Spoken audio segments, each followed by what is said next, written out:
Abo ka, bukid.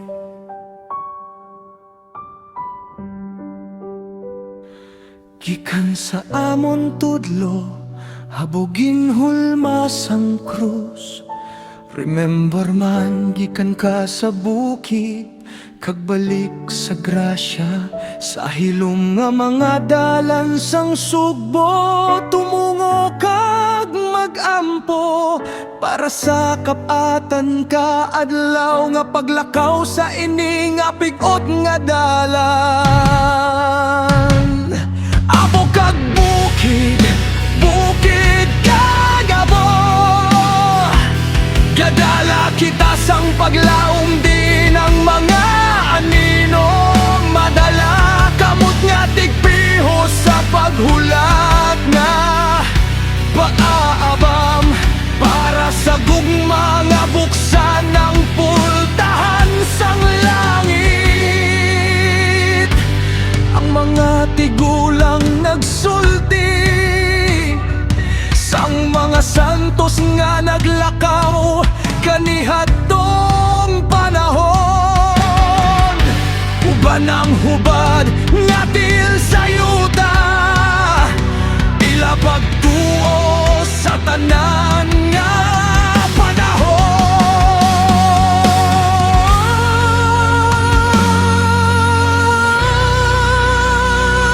Lima ka talento, duha ka talento,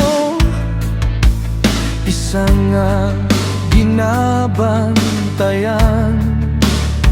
Si Jesus nagatawag ka nato para pagpaligon sa ngaton kaigsonan. Sa matag baryo, matag dalan nga aton gabiyaan.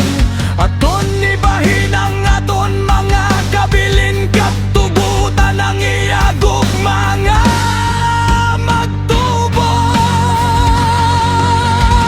Ibahagi ang tanan, ayaw ibutang sa yuta. Matag kasing-kasing nga imo mahikap amo ang balaan nga yuta. Uban ang kamot nga nagservir kag kasing-kasing nga nahibalan. Kita nagabuhat sang plano sang amahan.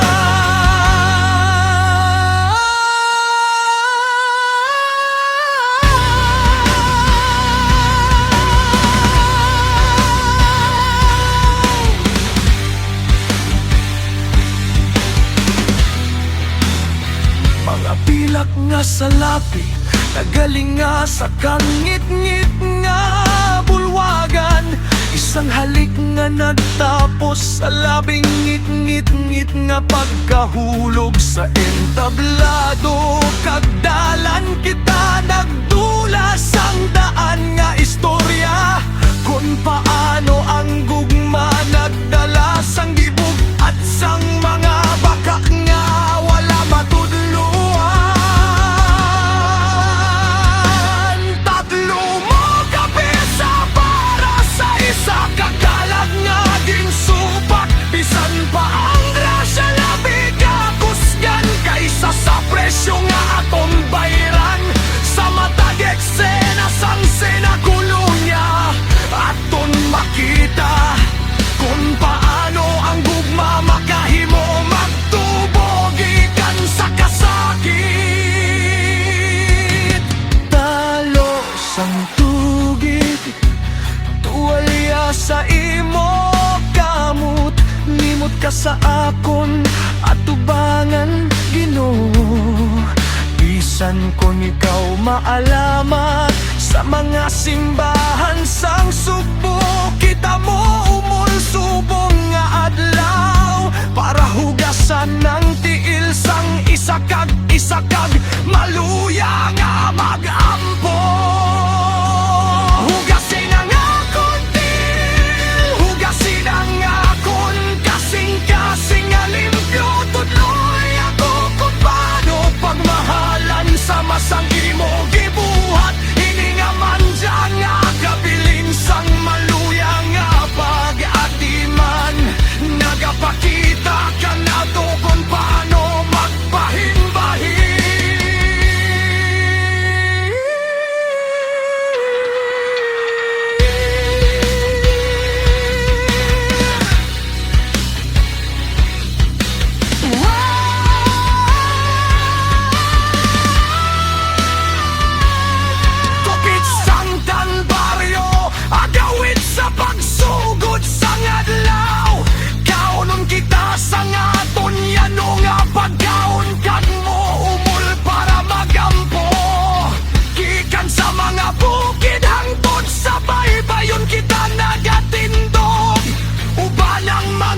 kasing-kasing sa pag-ayuno para